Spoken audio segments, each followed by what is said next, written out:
that CMS would make healthcare data available to the ACOs so they could better manage their populations. Government is really struggling, but beyond the CMS database for Medicare, there's no centralized repository, and frankly, the culture of the United States is that there will never be a centralized repository. I didn't mean to hog the microphone, but I had something to say. Adel Lawi, working in the digital healthcare area, and perhaps I'm going to just to give you a challenge. I think I'm glad that perhaps it's the right mix, I think, of the expertise between the medicines, the law, and the consumer side. I think it's fair to say, whatever I think is going on right now in all this healthcare IT side or healthcare solution side, it's just a small picture of a person. I think, as you mentioned, that in some of you, it's all this episodic care, it's perhaps 20% of what's happening for a person. And I really don't believe wherever this preventative approach is going to be derived from all this data mining or all this information is going to be good enough, actually, just to help the patients being healthier. I think it's fair to really to put on the table, as long as we don't have a connections with the consumer data, you know, and then it's going to give you like this true 360 degrees picture of the person. This holistic cost reductions or whatever, it's not going to happen. And I think this is perhaps something I think we can discuss. And that I think it's a perfect right of mixture, because then it's putting the table the issue of trust, the issue of security, and the privacy of the data.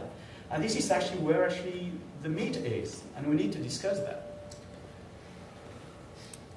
Okay, maybe I answer first.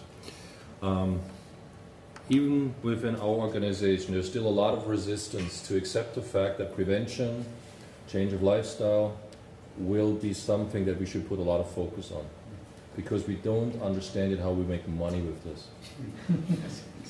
And that's probably the biggest problem that we have in the pharmaceutical industry, that we have not understood yet how we can define a business model that brings us, again, a revenue stream by entering the space of supporting prevention, change of lifestyles, and exchanging information with the consumer.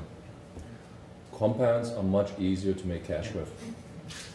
And therefore, we are a research-driven organization still, and the majority of the people who have been in this industry, they say, this has worked for many years, why should we change it?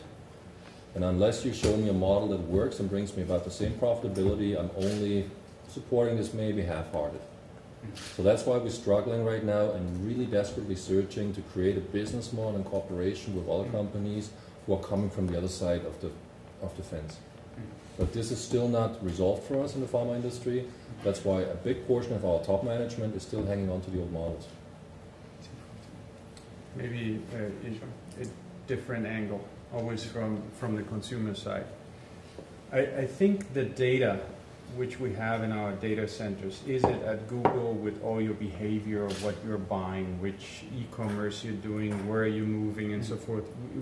We could not imagine how much information Google has about us. So in reality, the information is there.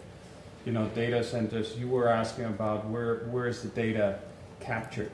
Basically, Siemens is a service provider in which several hospitals have in Malvern facility data patient records from different hospitals. The cloud is a service that is